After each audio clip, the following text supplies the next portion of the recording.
but I can also take the entire wisdom of the Torah, right, distill it down, throw it over to some guy, Jesus, goes viral and changes the world. So Judaism changed His the marketing world. was spectacular. He was the most viral Jew in the world. Absolutely. I love it. Red, Blue, and Magenta Nation. Live from Los Angeles, it's your weekly news report for both of the two Americas. It's Conservatively Unplugged with Judd Dunning.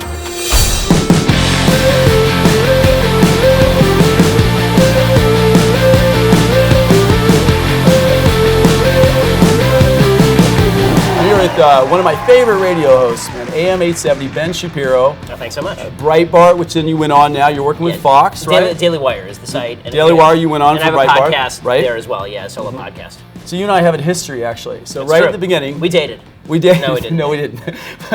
So you and I, it was the beginning of the Trump campaign, right? When he first started came out, Trump says, America's a hellhole. Yeah. And I was the guy that called on the radio, and I said, no, hey, Ben, actually, hellhole means X, X, and X. And I won the Doobie tickets. Okay, Do you great. remember that? Yeah. I do know. remember that. We're very close. That started it all.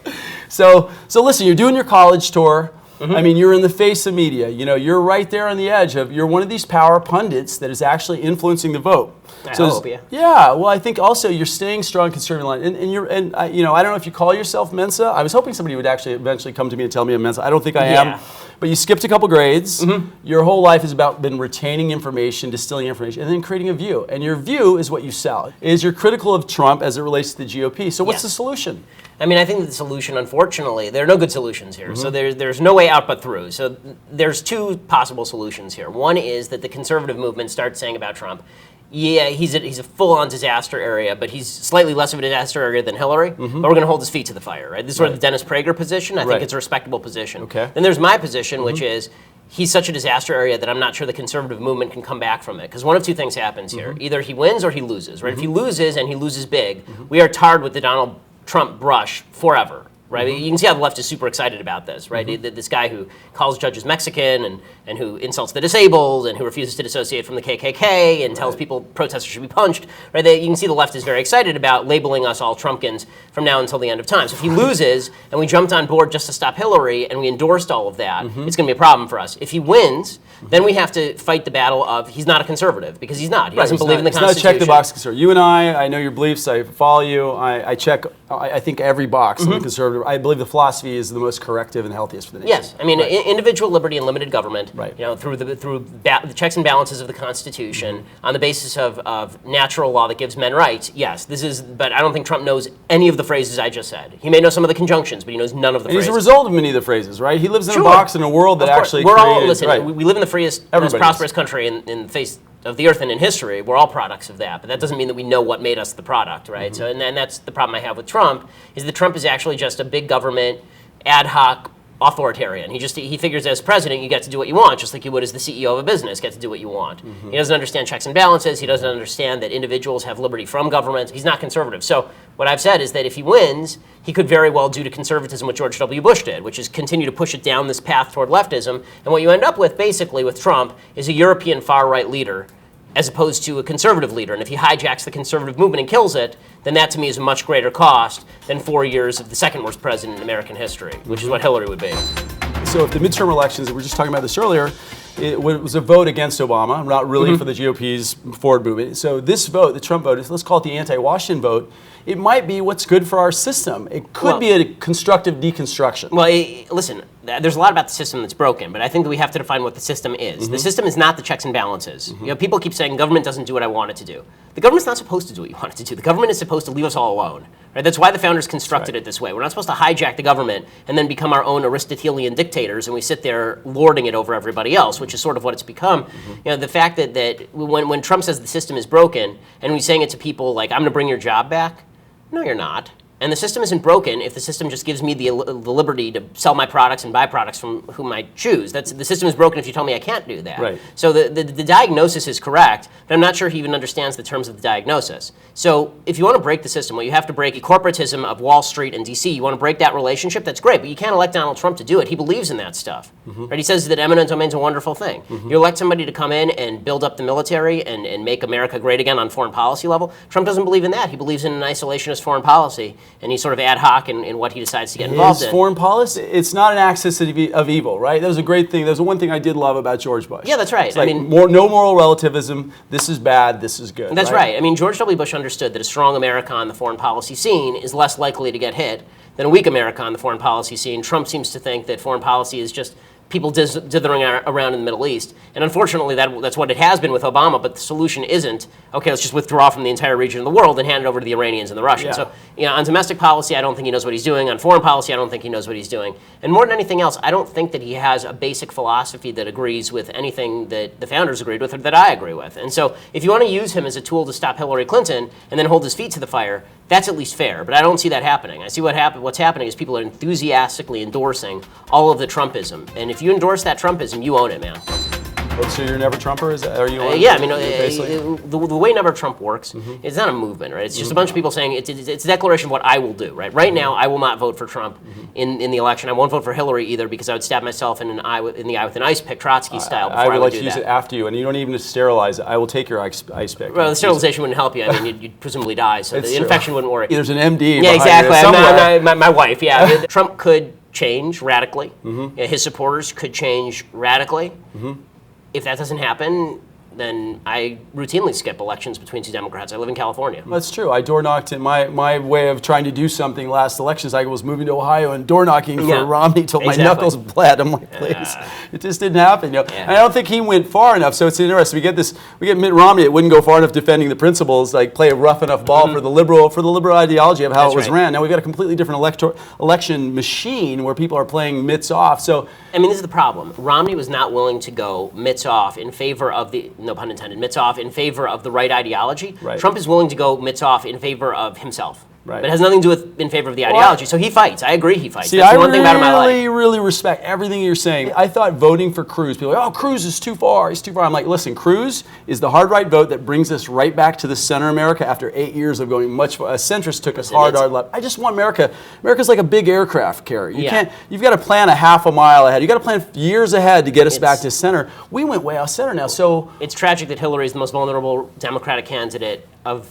the modern era, and so she's the best Republican running. No, she's awful. She's not, right? No, she's terrible in every way. She's awful. But the fact that she's so vulnerable, and the best we could come up with against her was literally the most unpopular man in America. Yeah. Charles Manson was in jail, so he couldn't run. I'm going to vote for Trump. It's interesting. I have a group of 25 people I meet with for 8 years, and we had it out. And I said, look, I'm going to go with my GOP philosophy. You do a lot of college tours. Yeah. How are we going to change the minds? I mean, hitting them back is satisfying to a lot of people on campus. I mean, that's why when I do tours, I mean, you can see I'm provocative, but I'm not exactly, a complete bomb thrower. Right. It's why there are riots at Cal State LA when I speak there. So, is because and culture opens for you, I think, because I kind of no. I'm totally kidding. I'm friends with Anne. She really comes out flying. Oh yeah, Anne has never met a knife she won't throw for sure. But and I'm kidding. No reference to your style. The fact is, on campus, the one thing that has to be done is confrontation with the left. And I think even some of the people on the left are beginning to get a little bit freaked out by what hardcore leftists on campus are doing now. Even they say there has to be some element of free speech here. We can't just shut down everyone from coming in we disagree with. You wake up in the morning, Ben Shapiro, you've got a lot of influence right now. You worked hard. You've crafted your own success, your way, and your voice.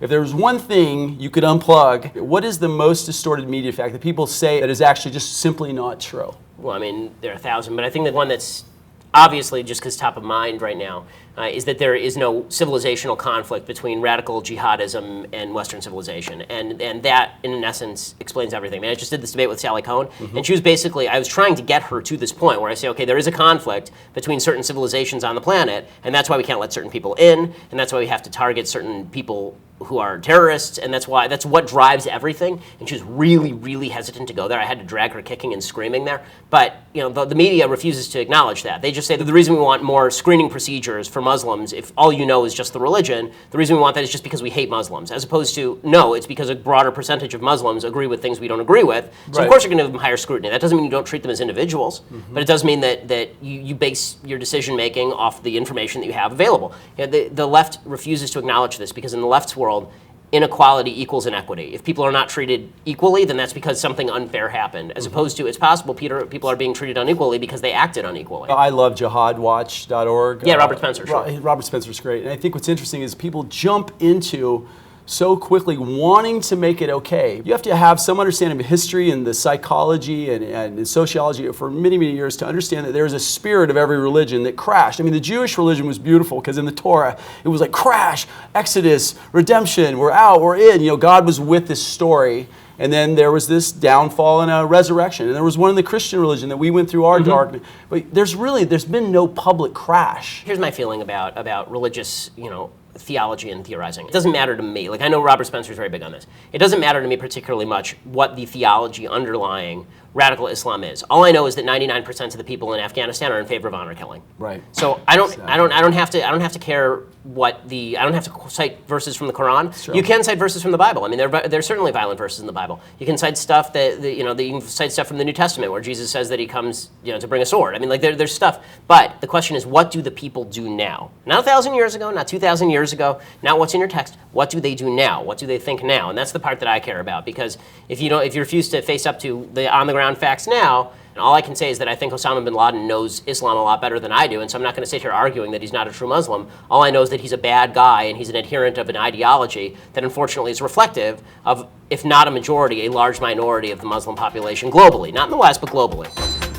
Before the end of our show, you get to overturn 5 executive orders. I'm super powerful. You're super powerful. Suddenly you've taken the jump. What needs to just be completely turned around? Obamacare needs to change. We need immigration enforcement. We need restoration of the First Amendment in terms of freedom of religion. We need further protections of the Second Amendment because the left is intent on taking guns as fast as they possibly can. Right. And we need to restore a balance of power between the 3 branches of government. And that means actually allowing the legislature to legislate and getting rid of the administrative state under the executive, which is the big one that nobody wants to talk about. But the fact Harry is, Reid black hole, right? 384 bills passed by both parties, sat on his desk, never addressed. I mean, that's when you had that huge shift, right? Right. But to me, the biggest problem in American governance is the growth of the executive branch. There are 2 million people working That's for what the I'm saying. executive That's branch. where he used that kickoff, right? If you shut down Congress, that's suddenly what Obama's. It wasn't right. just all presidents have executive powers. Right, but Obama used them ways. Specifically. Well, right, he invokes the screw you clause of Article 2 of the Constitution, and if you won't do what I want, screw you. It's the best clause. As chaotic as this is, I'm excited for something new after November. I know it's going to. Listen, I'm excited for Obama to be out. At least it's changed. Listen, sometimes it goes darkest just before it goes pitch black. So we'll call that a prayer.